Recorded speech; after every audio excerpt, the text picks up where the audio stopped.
karena temanya tentang daftar pemilih, memang saya ingin langsung menyasar soal kenapa persoalan-persoalan itu selalu muncul, dan sekarang di undang-undang baru itu ada yang namanya mekanisme untuk pemilih berkelanjutan. Nah, banyak orang yang tidak tahu karena pekerjaan pemilih berkelanjutan ini nggak pemilu kan jadi kerja gitu. Nah, tapi itulah manfaatnya kita mengurai permasalahan yang tadi banyak disebutkan oleh Kang Irhan, di mana persoalan daftar pemilih ini lagi-lagi akurasinya termasuk elemen datanya itu selalu dipertanyakan. Langsung ke slide yang pertama, sebenarnya daftar pemilih yang akurat itu seperti apa sih? Nah, saya coba mengambil satu buku yang juga dirujuk undang-undang, yang juga sumber penyusunnya itu hampir semuanya sekarang juga menjadi bagian penting di dalam penyelenggaraan pemilu maupun pada saat mendesain undang-undang yang kemarin. Buku ini memang diterbitkan oleh partnership, tetapi disusun juga bersama Pak Hashim dan teman-teman yang diterbitkan di 2009. Jadi daftar pemilih yang akurat itu dalam makna luas, kalau menurut bukunya partnership Prof. Ramlan dan kawan-kawan itu, dan saya kira beliau itu memang salah satu profesor yang sampai dengan hari ini selalu kita rujuk kalau bicara tentang daftar pemilih. Pertama, memang syarat komprehensif itu wajib. Nah, komprehensif itu gimana? Ya, semua yang sudah masuk menjadi pemilih secara persyaratan, itu harus ada di daftar. Yang sebelumnya ada di daftar, tetapi sudah tidak memenuhi syarat lagi sebagai daftar pemilih, ya artinya harus dikeluarkan.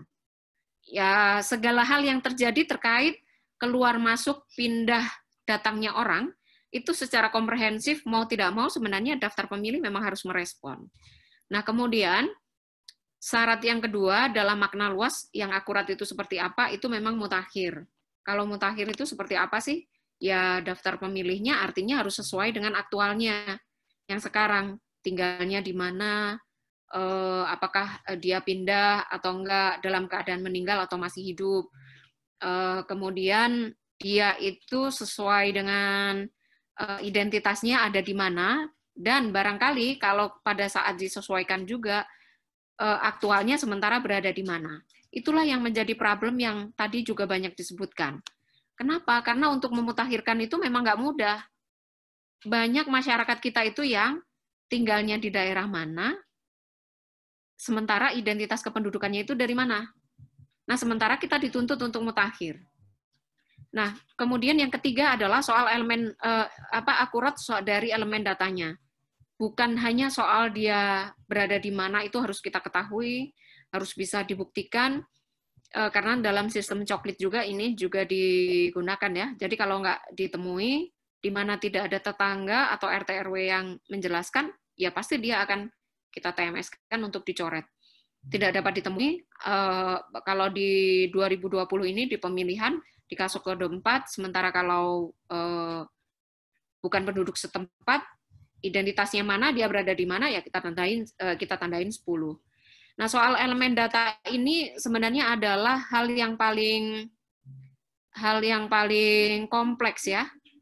Pekerjaannya lebih kepada hal yang banyak ditahuinya itu oleh dinas yang punya kewenangan terkait pencatatan kependudukan, dan sekaligus yang penyelenggara pemilu yang menangani. Jadi soal elemen data ini dipengaruhi oleh dua hal tadi, dia juga harus dituntut komprehensif dan juga sekaligus harus mutakhir, tapi elemen datanya juga harus betul. Nah, dulu sebelum 2017 ya berarti, sebelum Undang-Undang Pemilihan dan juga Undang-Undang Pemilu di 2019 itu mewajibkan KTPL, soal elemen data bersinggungan dengan kemutakhiran itu memang menjadi hal yang serius. Karena pendataan dilakukan secara identitas kependudukannya itu baru dimulai sejak Pilkada 2018 secara realnya ya. Kalau dulu di 2014 pemilunya itu masih masyarakat yang memang secara faktualnya berada di situ walaupun dia tercatatnya bukan alamat setempat. Itu masih bisa. Tapi sekarang kan sudah tidak bisa lagi, termasuk untuk pemilihan maupun untuk pemilu. Jadi 3 prinsip soal akurasi inilah yang kemudian antara satu dengan yang lain itu saling menuntut. Misalnya begini, kita dituntut mutakhir, namanya misalnya titik. Saya kalau tinggal itu misalnya ada di Jatimulya, Depok gitu. Nah kalau mutakhir pada saat siapa tahu kan, tiba-tiba pada saat ada coklit 2020 gitu. Ini ternyata saya beradanya di Kabupaten Bandung. Nah kalau pemilihan mungkin akan lebih mudah. Tapi kalau misalnya pemilu, dia masih akan menanyakan lagi, gimana caranya saya bisa memilih, Pak? Oh, Bapak kan KTP-nya atau Ibu KTP-nya kan Depok. Jadi mesti didaftarkan dulu di Depok dan nanti baru bisa menggunakan hak pilih di Kabupaten Bandung kalau ingin pindah memilih. Sementara kewenangan yang dibatasi pada saat memutakhirkan pun kadang juga dibatasi oleh skup wilayah. Belum lagi soal elemen-elemen lain yang kita sudah yakin bahwa itu adalah data yang kita temui, sementara pada saat kita unggah di dalam sistem, terdapat NIK, nomor induk kependudukan itu yang dipunyai oleh 2 orang.